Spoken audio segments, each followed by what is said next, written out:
Hi, for those of you who don't know me, I'm Katelyn from Kids for Healing. One of our biggest fundraising ideas was the making of hope candles. So today I thought I'd make a how-to video on how to make a simple jar candle. We like to get our candle making supplies at Yelly Enterprises because their candle making supplies, they have a great variety of it. They have different types of waxes, coloring, scents. So let's get started. One of the first steps in candle making is making sure that your jars are prepared. Now, you want to make sure you have a wick for your candles. You can get some wax adhesive so that it sticks to the bottom of the jar, and then you can put it on the base right here. Just get some, and then you need to put it directly in the middle of your jar. Make sure that it's stable so it won't move. Now you can get your wick holders and put the wick inside the slit of the holder and make sure that it's tight so you can make sure that it does indeed stay there. And make sure you do that with all your candles.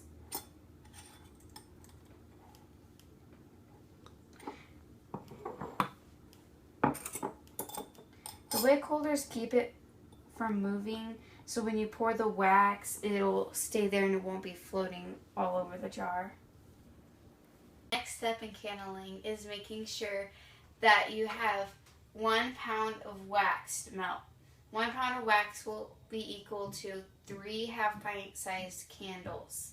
The type of wax we got is a professional premium creamed wax that is specifically for container candles. You want to make sure that you use the correct wax for container candles. So don't get a mold wax for containers because the candle will not stay in the jar. It might fall out and you'll have issues with it. So now whenever your wax is completely melted, you want to make sure that it's at 174 degrees.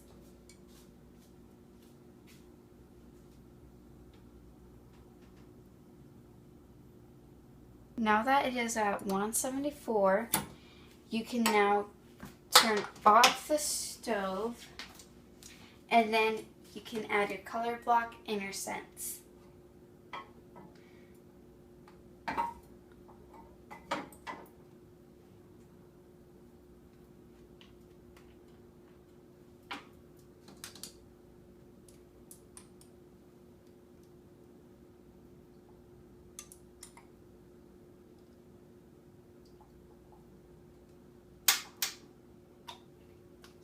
Now that you have your scents and your color block in here, you have to stir it until the color block is completely melted down.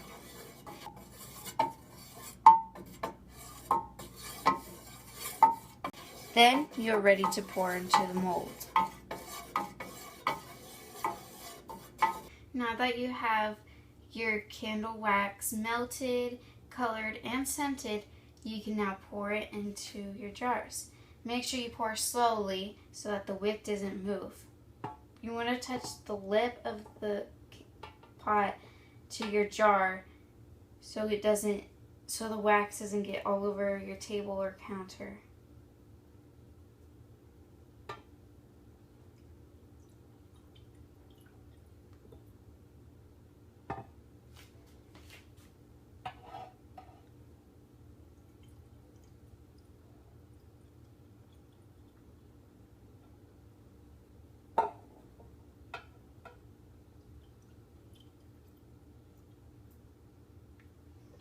Make sure that you do have some extra in here because it will sometimes have craters where it's like a big dent in the candle, and you're going to need the exact same shade of pink to fill it in. If you don't have any extra and you make a new batch, there's a chance it will have 2 different shades of the color. For example, this candle was a dark green and we used a little bit less green the next time when we had a pour. So now it's light green on the top and dark green on the bottom and stuff. Also, if you pour too fast, there could be bubbles and the wick can move. As you see in these 2 candles that I just poured, the wick moved. All you need to do is put the wick back in the middle before it has time to set. Since these candles that I made, the wick had moved, you should most likely come back and check in a few more minutes to make sure that the wick didn't move off to the side. Because if you don't come check your candle, the wick will be moved all the way to the side like this one, instead of in the center. Now after these candles have set for about an hour, they will look something like this. But the jars won't be full. So then you'll have to melt down this wax again. And then you'll have to re-pour the candles. You don't have to re-pour to the very top, but if it has craters like this one did, you need to fill up the hole.